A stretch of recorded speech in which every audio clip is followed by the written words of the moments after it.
थोड्या वेळापूर्वीच आग्रा महामार्गावर शेतकऱ्यांचा रास्ता रोको झाला, वाहतूक ठप्प झाली होती व आज चौथा दिवस आहे. इथं शेतकरी आमरण उपोषणाला बसलेले. शेतकऱ्याच्या कोणत्याच पिकाला भाव नाही, त्याच्यामुळं शेतकरी प्रचंड संकटात आहे. आपल्याबरोबर शेतकरी आहे. आपण चांदवड तालुक्यामध्ये आहे सध्या, चांदवड शहरामध्ये, नाशिक जिल्ह्यामधील. काका, काय आहे नेमके तुम्ही आता रास्ता रोको केला, आज उपोषणाला चौथा दिवस आहे, नेमकं काय आहे? हे ठराविक माणसं उपोषणाला बसले ना, मग यांना साथ म्हणून आम्ही आग्रा रोडच बंद करा, हे त्याशिवाय सरकारला जाग येणार नाही. त्याच्यामुळं आम्ही सगळे शेतकरी तपून आलो आणि मग त्या आता आधी बंद केला तो आग्रा रोड.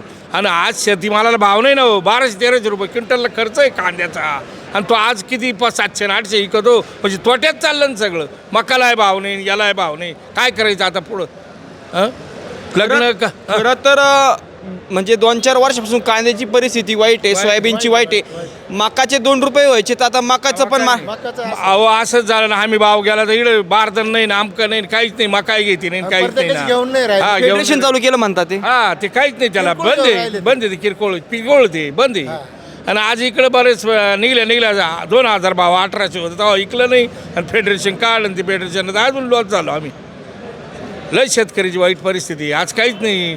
पण मोदी तर बोलले होते की भाई और बहनों अच्छे दिन आने चाहिए की नाही आने चाहिए, ते बोलले होते ना. काचे वाईट दिवस आहे ना, काचे हो, काहीच नाही. वाईट दिवस आहे शेतकऱ्याला, फार वाईट दिवस आहे. काचे हे काही नाही. आपण बोलायचो आपल्या म्हणजे गावाकडचे लोक म्हणायचं का इंग्रजांचं कातडं खूप गेंड्याचं कातडं होतं हो. पण हे नेमकं कातडं कशाचं आहे ते पण कळत नाही. तेच आहे, इंग्रज आहे. गेंड्याच्या पुढचे सरकारी आहे, काहीच दखल घेतली जात नाही शेतकरीची. शेतकरी मरतोय पण जिवंतच राहणार नाही आता शेतकरी.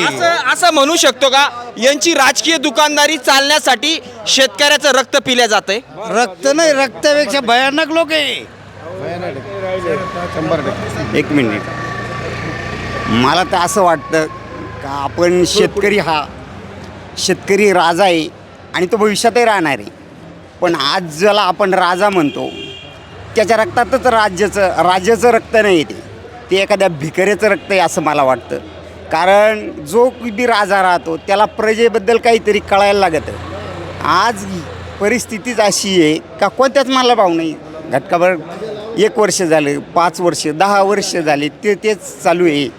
तर फक्त आहे ना यांना बाकीचं काही नाही, फक्त आहे ना यांच्या रक्तात राजाचं रक्त नाही, हे रक्तच आहे ना मुळात. राजाला काय दिलं पाहिजे?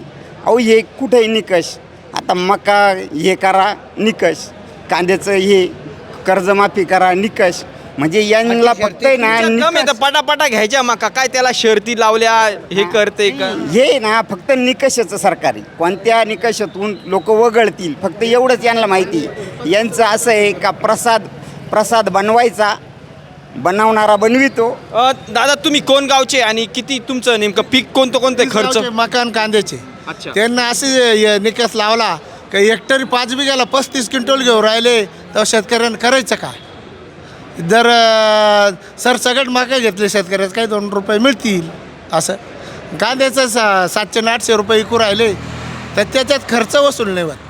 काय वाटतं मकाचं मार्केट मध्यंतरी 2000च्या पुढे मका जायची, आता कमी मार्केट झालं, काय कारण वाटतं तुम्हाला? नोंदण्या केल्या आम्ही नोंदण्या केल्या तर त्या अशामुळं आम्ही थांबून राहिलो. आता 1200 आणि 1100 रुपये मका इकत, 1300 रुपये इकत, काय परवडणार आहे आम्हाला? फेडरेशनला मका घेतली जाते का तुमची? नाही, त्याचे नंबरच एवढे त्यांनी तर फेडरेशन चालू केलंय ना. केलंय, आमची घेतली नाही. नंबर नाही, आमचा नंबरच लागत नाही. तिथं लय मोठ्या बाता करता का फेडरेशन चालू केलं? नंबर जर लागत नाही तर कसं काय द्यायची? ते म्हणता जुने नंबर झाल्याशिवाय नवीन घ्यायचे नाही, असं नाटक चालू आहे. कसं काय शेतकऱ्यांनी काय करायचं? मोदीजींनी तर लय आश्वासनं दिले होते 2014ला का शेतकऱ्याचं उत्पन्न दुप्पट करू, अच्छे दिन लाएंगे, खूप डेव्हलपमेंट करू, शेतकऱ्यासाठी खूप प्रोजेक्ट आणू. शेतकऱ्याचं वाटोळं होऊन गेलं. काय परपत्नी पोराचे लग्न करता येते नाही, मजुऱ्या भरता येते नाही. काय करायचं? काय वाटतं का? हां, थोडं मागे. तुम्ही कुठून आले काका?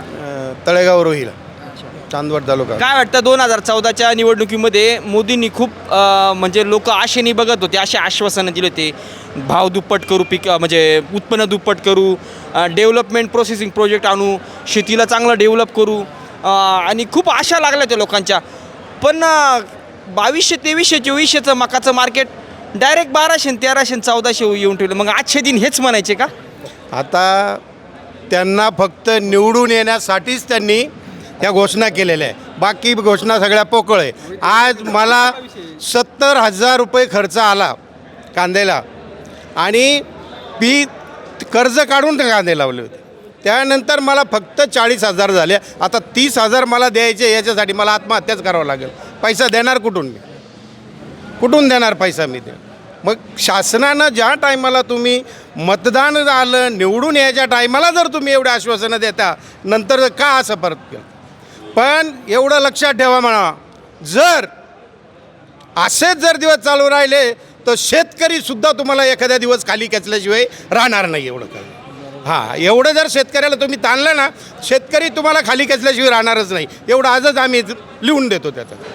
असं वाटतंय का जी पॉलिसी जी म्हणतो काँग्रेसची शेतकऱ्याविषयी पॉलिसी असेल किंवा भाजप सरकारची जी शेतकऱ्याविषयी पॉलिसी असेल, हे फक्त खाणाऱ्यांचा विचार करता शेतकऱ्याचा विचार करत नाही. आजपर्यंत यांची राजकीय दुकानदारी चालवण्यासाठी दोन्ही सारखे, थोडाफार फरक आहे. यांनी फक्त शेतकऱ्याचं रक्तच पिलंय का आजपर्यंत? आज पण तेच चालू आहे का? हो, तेच चालू आहे आणि तेच चालत राहणार आहे.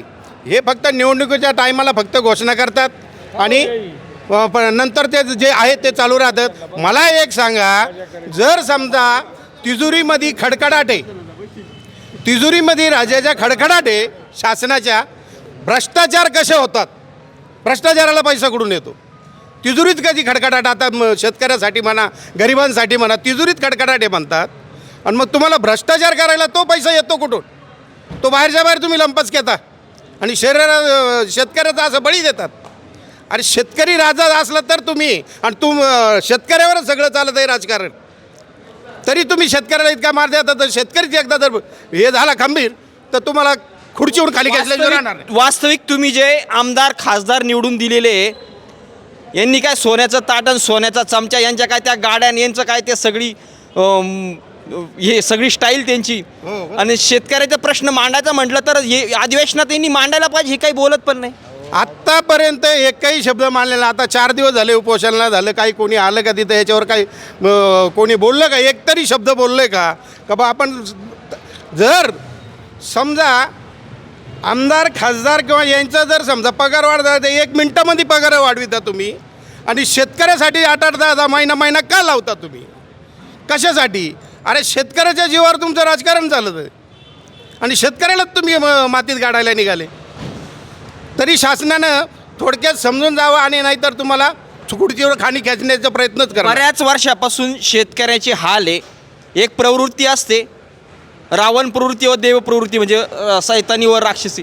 यांच्याकडे पैसा खूप आहे, यांना देणं घेणं शेतकऱ्याचं काय नाही. म्हणजे रावणाची पायदा असंच म्हणायची, यांना काहीच घेणं नाही, शेतकऱ्याला वाऱ्यावर सोडलं एकदम. 100% खरं आहे, 100% खरं आहे ते.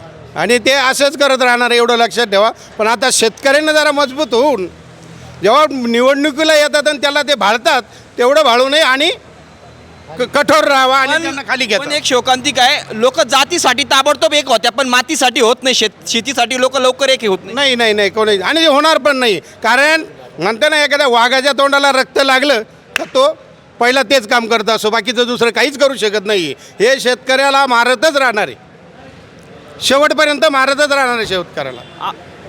कुठून आले तुम्ही? काय यंदा पीक काय केलं? किती खर्च आला? किती पैसे झाले? कांदा मका केली होती. कांदा मका खर्च तर भरपूर झाला. एकरी 50,000 रुपये खर्च झाला. किती एकर क्षेत्र आहे तुम्हाला?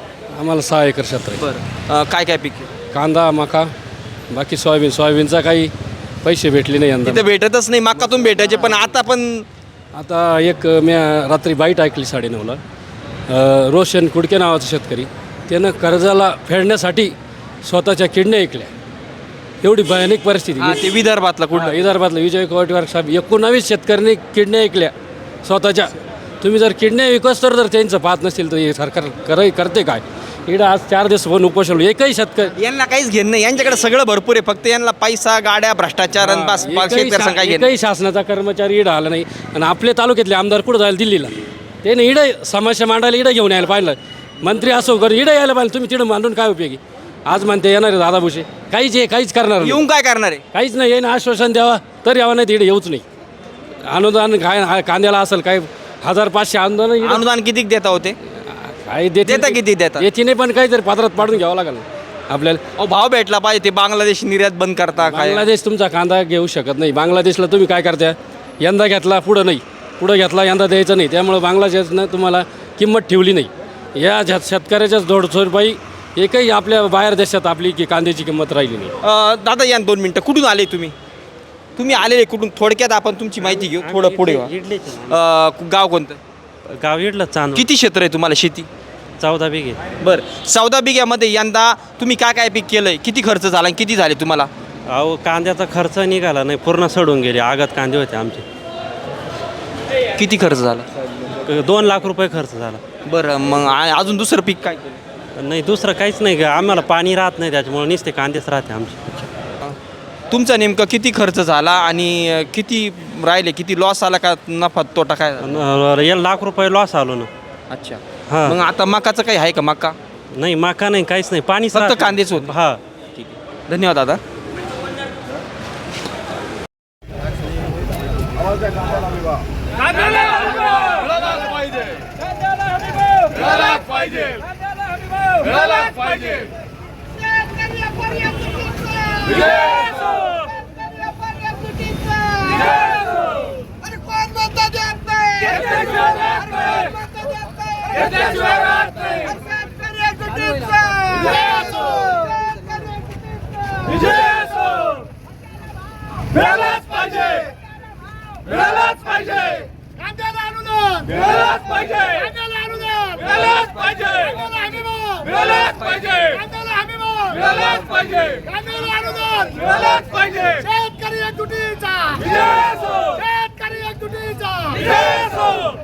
मक्याची खरेदी झालीच पाहिजे. मक्याची खरेदी झालीच पाहिजे. मक्याची 100% खरेदी झालीच पाहिजे. मक्याची 100% खरेदी झालीच पाहिजे.